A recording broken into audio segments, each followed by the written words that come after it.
After fighting so many years or decades, India achieved the freedom and independent India का credit किसी एक freedom fighter को नहीं जाता है। अगर हम नाम लेने पर आए तो there are a lot of freedom fighters who helped us to achieve our freedom and made India as an independent country. And for that we salute all of them with a huge respect. And finally 15 अगस्त 1947 को हम आज़ाद हो गए। हम आज़ाद तो हो गए लेकिन काम अभी ख़त्म नहीं हुआ था। काम अब शुरू होगा, यानी कि work of nation building. And nation building is a team work. तो कुछ कंपनीज ने अपना इंपॉर्टेंट रोल प्ले किया अलग अलग वे में, जैसे कि गोदरेज, सिप्ला, अमूल एक्सेट्रा, जिनके बारे में हम इस केस स्टडी में डिस्कस करने वाले हैं। फॉर स्टार्टअप, आपने शायद गोदरेज इंडस्ट्रीज के बारे में सुना होगा। ये कंपनी सिंथॉल, साबुन, गुड नाइट बनाती है। इसके अलावा कुछ और भी प्रोडक्ट ये कंपनी बनाती है, बट इन प्रोडक्ट्स ने गोदरेज इंडस्ट्री को फेमस नहीं बनाया। गोदरेज को जो फेमस बनाया इस पुरानी मजबूत भूरे रंग की अलमारी ने। हो सकता है आपने भी ये अलमारी अपने घरों में देखी हो या फिर यूज़ भी किया हो। During 1920 most of the middle family के घरों में ये अलमारियाँ आपको देखने को मिलती थी। Back in the days parents बेटी की शादी के टाइम अलमीरा देते थे एज अ वेडिंग प्रेजेंट, और कंपनी ने यानी गोदरेज कंपनी ने 1980 में अपने बिजनेस को प्रॉफिटेबल बनाने के लिए नंबर्स ऑफ एड कैंपेन भी चलाए ताकि वो ज़्यादा से ज़्यादा कस्टमर तक, उनके नज़रों तक पहुंच पाए। और ये दिखाया कि गोदरेज अलमारी हस्बैंड और वाइफ के बीच एक एवर लास्टिंग बॉन्ड बना सकती है। ये अलमारियाँ कई इंडियन फैमिलीज के घरों का एक इंटीग्रल पार्ट हुआ करती थी। But that's not Godrej's only contribution. Before all the success with the Almiras, there was Godrej and Boyce. अगर आपने Godrej and Boyce का नाम सुना है या फिर आप जानते हैं तो कमेंट में ज़रूर बताइए। और आप ये भी कह सकते हैं कि ये कंपनी यानी Godrej and Boyce के हम बात कर रहे हैं, इंडिया के न्यू जर्नी में इंडिया के साथ विटनेस के तौर पर खुद भी आगे बढ़ रही थी। 1952 में इंडिया अपने पहले चुनाव की तैयारी कर रहा था और देश को उस वक्त लगभग 12,83,000 लाख बैलेट बॉक्स की ज़रूरत थी। और गवर्नमेंट चाहती थी कि बैलेट बॉक्स मजबूत हो, सेफ हो, सिक्योर हो। तो आप अंदाज़ा लगाइए कौन सामने आया होगा। Guess who stepped up?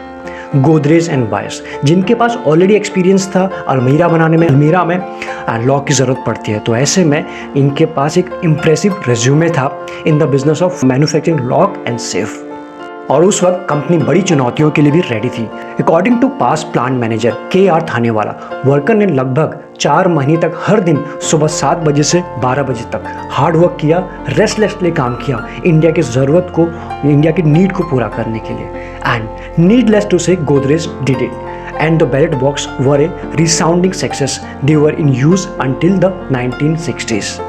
इस तरह से गोदरेज ने अपना अहम योगदान दिया नेशन बिल्डिंग में आफ्टर इंडिपेंडेंट, क्योंकि उस वक्त देश अपना पहला चुनाव लड़ने जा रहा था और उस वक्त safe and secure ballot box की ज़रूरत थी और प्लेयर थे नहीं मार्केट में जो उसको बना सकते थे। तो इस तरह से एक अहम योगदान दिया पहली कंपनी।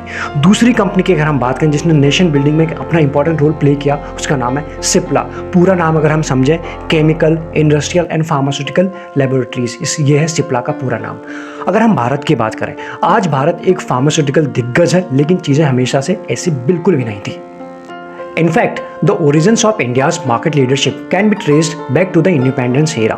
1947 के आसपास वेस्टर्न मल्टीनेशनल कॉरपोरेशन ने भारत के जो फार्मास्यूटिकल इंडस्ट्री है उसको कंट्रोल किया हुआ था और उनके पास लगभग 99% पेटेंट थे। ऐसे में जो डोमेस्टिक की जो दवाइयाँ थी उनकी कीमत, उनके प्राइस दुनिया में सबसे ज़्यादा थी और वेस्टर्न मल्टीनेशनल कॉरपोरेशन का कोई कंपटीशन भी नहीं था, तो वो अपने प्रोडक्ट की या फिर ये कहें प्रोडक्ट की जो दवाई की कीमत है वो अपने हिसाब से रखते थे। अनफॉर्चुनेटली ये इंडियंस पब्लिक को झेलना पड़ता था। लेकिन 1970 यानी 1970 में सरकार ने चीज़ों को बदलने का फैसला किया। उन्होंने दवाओं को बनाने के लिए इस्तेमाल की जाने वाली मैन्युफैक्चरिंग जो प्रोसेस है उसको प्रोटेक्ट करने के लिए भारत के पेटेंट कानून में बदलाव किया। यानी कि जो पेटेंट है, जो दवाइयों की पेटेंट होती है, उसमें कोई बदलाव करने का सोचा। इसका मतलब ये है कि जब तक आप मेडिसिन बनाने के लिए कोई ठोस तरीका नहीं ढूंढ लेते, कोई फाइनल तरीका नहीं ढूंढ लेते, तब तक आप यानी कंपनीज एंड प्रोडक्ट की कॉपी बना सकते थे। बस फिर क्या था, उसके बाद प्रोडक्शन में एक बूम आया। लेकिन ज़रा सोचिए, इस बदलाव को लागू करने के लिए किसकी अहम भूमिका रही होगी, किसने अपना इम्पॉर्टेंट जो रोल है प्ले किया होगा। आप शायद इसका क्रेडिट डॉक्टर यूसुफ हमीद को दे सकते हैं, डॉक्टर ख्वाजा अब्दुल हमीद के बेटे, जिन्होंने सिप्ला फार्मा कंपनी की स्थापना की थी। कैम्ब्रिज यूनिवर्सिटी से पीएचडी करने के बाद यूसुफ हमीद 1960 में अपने फादर के फार्मास्यूटिकल बिजनेस में शामिल होने के लिए लौट आए, और लेकिन उन्होंने जो देखा यहाँ आके उसने उनको झकझोर कर रख दिया। उन्होंने देखा कि भारत ने अभी भी 1911 के ब्रिटिश पेटेंट कानून को बरकरार रखा है और ड्रग बहुत महंगे थे, दवाइयाँ काफ़ी महंगी थी, अनअफोर्डेबल थी। इसीलिए उन्होंने इंडियन ड्रग मैन्युफैक्चरिंग एसोसिएशन की स्थापना की और नियमों को बदलने के लिए भारत सरकार से रिक्वेस्ट की, एंड फाइनली ही सक्सीडेड। 1942 में government introduce new reform and और इस तरह इंडियन फार्मा के लिए एक शानदार नया चैप्टर शुरू। बट कहानी अभी खत्म नहीं हुई है। दरअसल सिप्ला का कंट्रीब्यूशन वहीं से शुरू नहीं हुआ। 1939 में सिप्ला के फॉर्मेशन के 3 साल बाद ही महात्मा गांधी एक अजीबोगरीब रिक्वेस्ट के साथ डॉक्टर हमीद से मिलने गए, यानी कि सिप्ला के फाउंडर के पास। उस समय ब्रिटिश सेना सेकेंड वर्ल्ड वॉर लड़ रही थी और उन्हें अपने सैनिकों को जिंदा रखने के लिए कुछ लाइफ सेविंग ड्रग की ज़रूरत थी। So they promised to look favourably on India's independence demand. मतलब उन्होंने भारत की आज़ादी की डिमांड को मानने का प्रॉमिस किया या फिर हेल्प करने की कोशिश किया, अगर उन्हें वो मिलता है जो उन्हें चाहिए तो। इसलिए गांधी जी चाहते थे कि सिप्ला इंटरफेयर करे, और उन्होंने किया भी, यानी सिप्ला ने हेल्प भी की। उन्होंने बल्क में विटामिन B12 और एंटी मलेरिया पिल्स मैन्युफैक्चर किया। इस तरह सिप्ला ने नेशन बिल्डिंग में अपनी अहम भागीदारी निभाई, इंडिपेंडेंट के बाद भी और उससे पहले भी। नेक्स्ट कंपनी जिसके बारे में हम बात करें, जिसने नेशन बिल्डिंग में अहम योगदान दिया ही, सिर्फ इतना ही नहीं, एक रेवोल्यूशन भी खड़ा कर दिया था उस वक्त इंडिया में। हम बात करें अमूल कंपनी के बारे में। आज भी आप इस कंपनी का प्रोडक्ट यूज़ करते हैं, जानते हैं। शायद आप अमूल के नेशन के इस अमूल्य योगदान को नहीं जानते होंगे। Let me explain. अमूल के डेयरी बिजनेस में पहुंचने से पहले एक और डेयरी दिग्गज हुआ करती थी, जिसे पोल्सन डेयरी के नाम से जाना जाता था उस वक्त। मे बी आपने सुना हो, may not be. Polson dairy, चाहे तो आप इसको सर्च कर सकते हो। और इसकी जड़ें जो थी गुजरात में थी।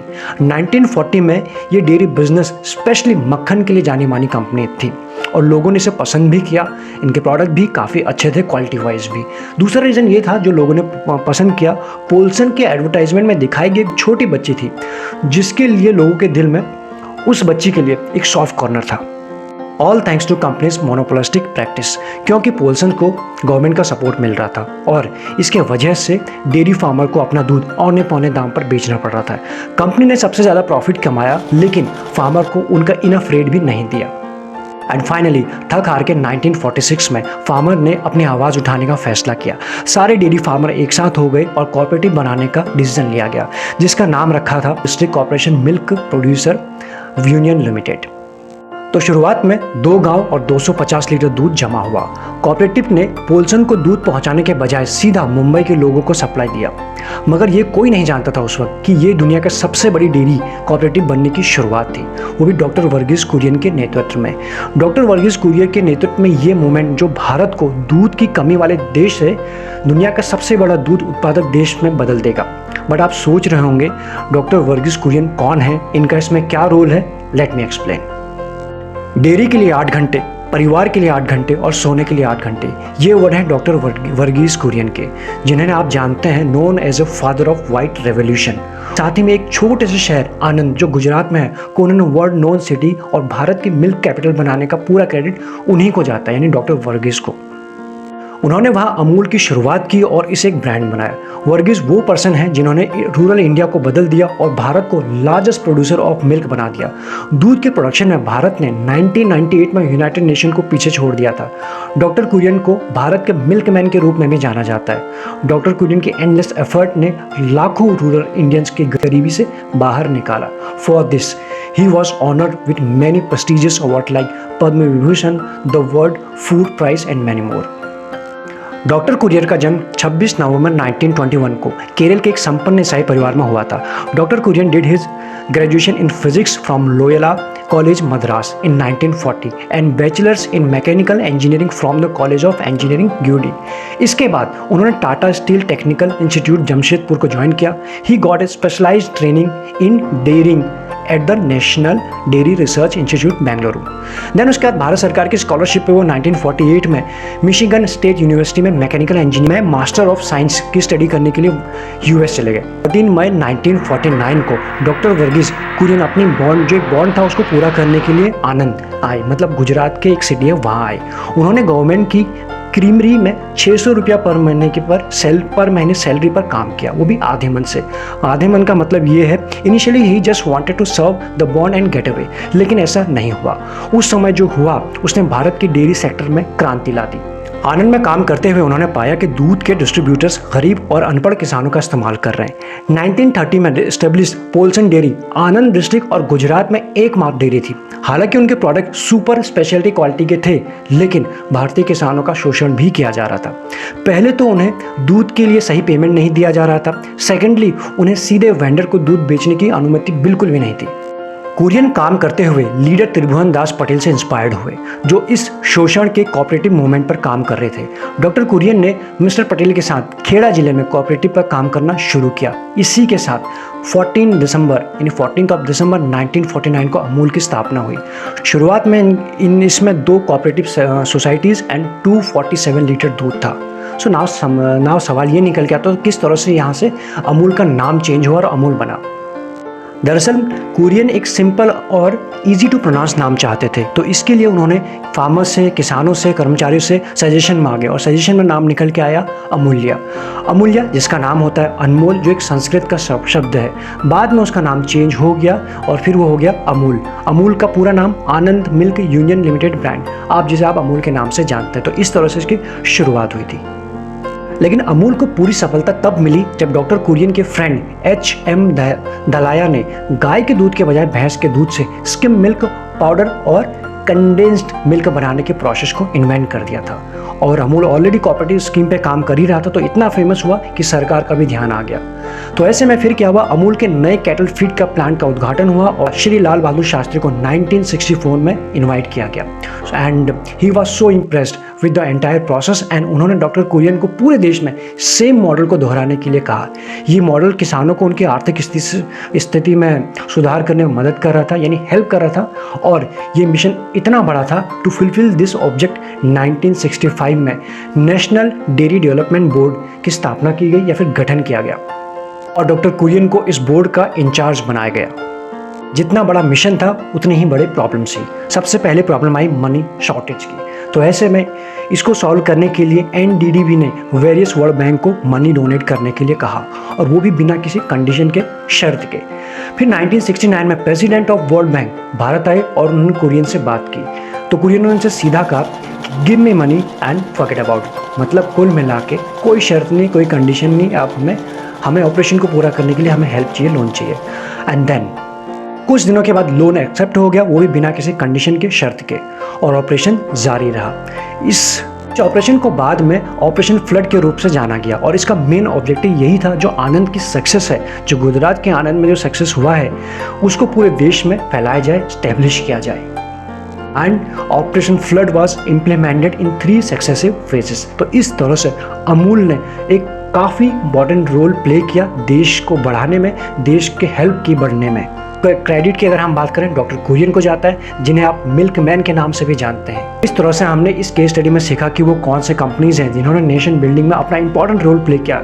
इन कंपनीज के अलावा और भी कई सारी कंपनीज हैं, जैसे कि टाटा, जिन्होंने नेशन बिल्डिंग में अपना इंपॉर्टेंट रोल प्ले किया। वो हम आने वाले वीडियोज़ में कवर करेंगे। आपको ये केस स्टडी कैसा लगा, क्या आप सीखे, क्या आप समझे, चाहे तो आप हमारे साथ भी शेयर कर सकते हैं। इस वीडियो में इतना ही। सब्सक्राइब कर सकते हैं फॉर नेक्स्ट वीडियोज़ के लिए। Thank you so much.